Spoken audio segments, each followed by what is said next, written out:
Hello friend, welcome back to our channel. आज की video में हम बात करने वाले हैं पब्लिक एडमिनिस्ट्रेशन के कुछ इम्पोर्टेंट टॉपिक के बारे में। हम सभी जानते हैं कि लोक प्रशासन के अंतर्गत हमारे बहुत सारे इम्पोर्टेंट टॉपिक आते हैं। इसमें से आपके दो इम्पोर्टेंट टॉपिक की आज बात करेंगे, जिसमें से एक है विकास प्रशासन यानी डेवलपमेंट एडमिनिस्ट्रेशन।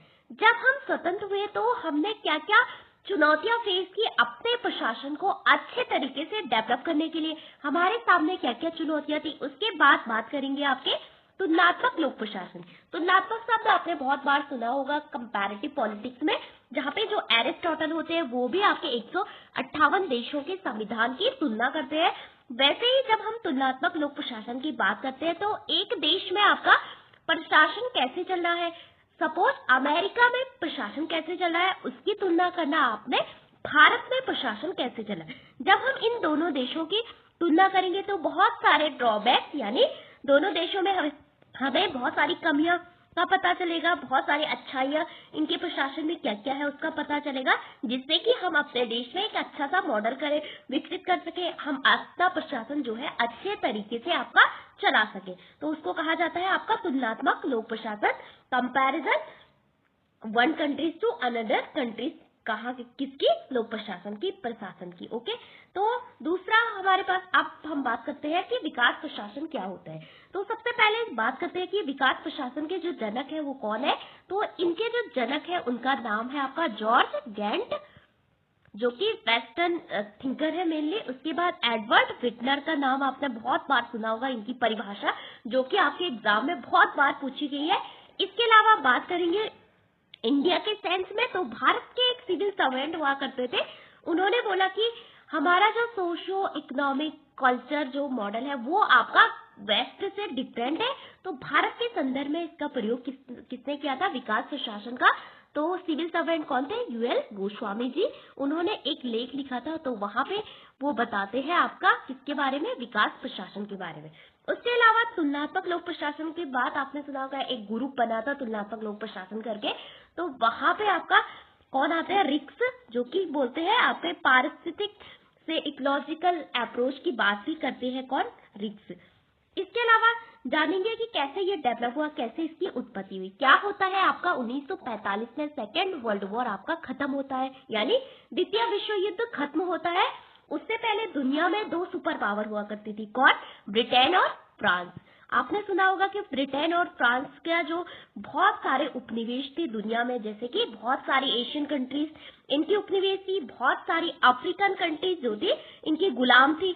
इन्होंने बहुत सारे देशों को गुलाम बनाया, उपनिवेश बनाया, उनपे बहुत सारे अत्याचार किए, और वहां पे भी ये अपने अकॉर्डिंग जो है उनका प्रशासन चलाते थे, अपने अकॉर्डिंग वहां के लिए पॉलिसी बनाते थे, नीतियां बनाते थे, सब कुछ सरकार चुनते थे, सब कुछ यही करते थे अपने उपनिवेशों में। तो अब द्वितीय विश्व युद्ध में हिटलर को तबाह करने में, हिटलर को मतलब मारने में, जर्मनी को हो गया, जापान को, जो भी धुरी राष्ट्र थे आपके, इटली हो गया, इनको हराने में इनके जो संसाधन थे वो सारे खत्म हो गए। हिटलर ने तो इन दोनों को क्या कर दिया था, तबाह कर दिया था। इन दोनों की जितने भी संसाधन है वो सारे धुरी राष्ट्र को हटाने में लग गए।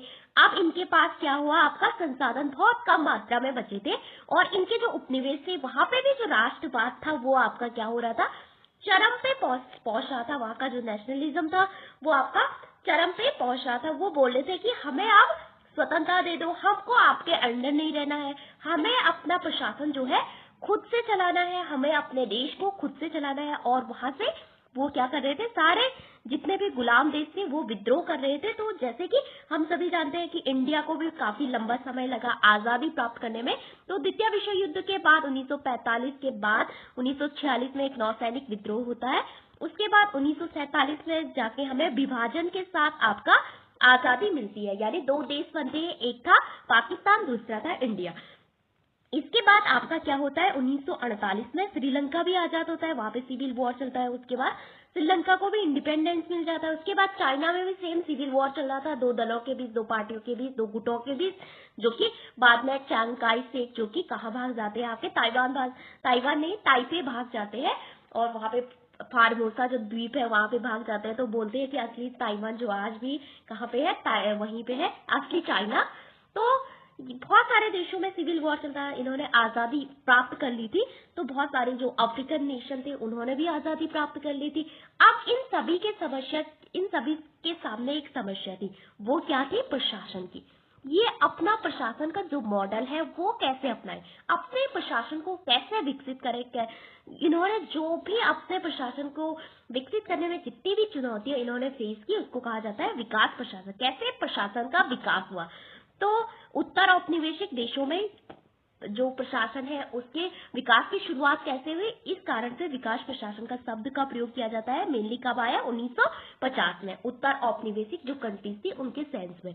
तो मेनली जो इनकी जो आर्थिक, सामाजिक, राजनीतिक जो भी परिस्थितियां थी वो आपका वेस्ट से अलग थी। ये वेस्टर्न मॉडल को अपने देश में नहीं अपना सकते थे, क्योंकि यहाँ पे बहुत सारी गरीबी थी, बहुत सारे संसाधन कम मात्रा में थे, और इनको जो प्रशासन था निचले लेवल तक आपका पहुंचाना था। तो इन्होंने जो भी प्रशासन को लेकर फेस की चुनौतियां, उसको ही आपका विकास प्रशासन कहा जाता है। वो धीरे धीरे कैसे डेवलप हुआ, इस बारे में जानते हैं। तो सबसे पहले यहाँ पे लिखा है कि विकास प्रशासन की जो अवधारणा है वो आधुनिक लोक प्रशासन की क्या है? परिचायक है।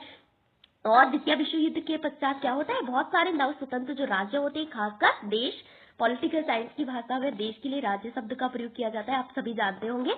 और जिसमें कि एशिया, अफ्रीका एंड लैटिन जो कंट्रीज होते हैं, लैटिन अमेरिका के उदय होने से इस क्षेत्र में और दायित्व का और विस्तार होता है। तो इनका जो महत्वपूर्ण चुनौतियां क्या थी? सामाजिक, आर्थिक, राजनीतिक और जन सहायता कार्यों को इन्होंने प्रमुखता दी अपने प्रशासन में, क्योंकि इनकी जो राष्ट्र निर्माण को लेकर जो चुनौतियां थी, वहां पे सबसे बड़ी चुनौती क्या थी? आपको प्रशासन को कैसे चलाना है। उसके बाद सामाजिक, आर्थिक, राजनीतिक जो कार्य है कैसे उनको प्रमुखता देनी है, कैसे उनको आगे बढ़ानी है।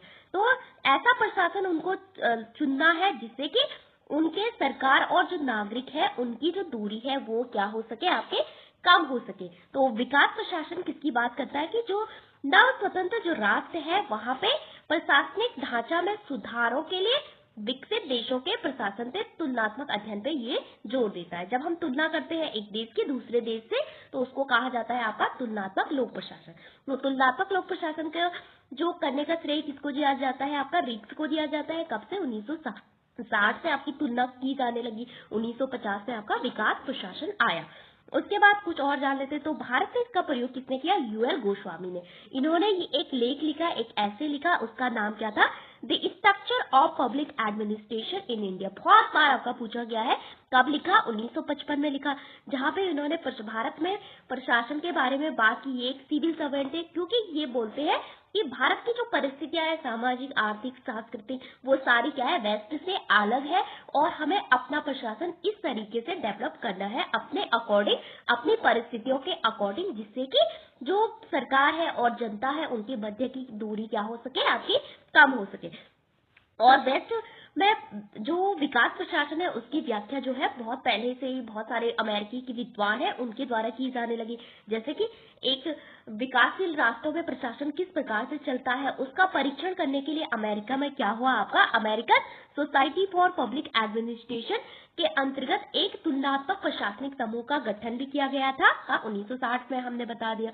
तो यहाँ पे एक देश के जो खासकर तीसरी दुनिया के जो विकासशील राष्ट्र थे उनके प्रशासन की तुलना की जा रही थी कि वो क्या क्या समस्याएं फेस करें, चाहे वो सामाजिक समस्या हो, चाहे वो राजनीतिक समस्या हो, चाहे वो आर्थिक समस्या हो, चाहे सांस्कृतिक समस्या हो, और किस प्रकार से वो अपने प्रशासन को आपका अधिक से अधिक अच्छा बनाए, अधिक से अधिक डेवलप करे। तो यही आपका विकास प्रशासन है।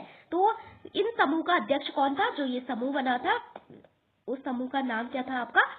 जो यहाँ पे आपने देखा कि सोसाइटी फॉर तुलनात्मक प्रशासनिक समूह, इसका हेड कौन था? आपके रिक्स थे। रिक्स की जो पारिस्थितिक दृष्टिकोण आपने पढ़ा होगा, अप्रोच के बारे में बात करते हैं। तो विकास प्रशासन के अलावा इसमें कौन कौन से जुड़े हैं?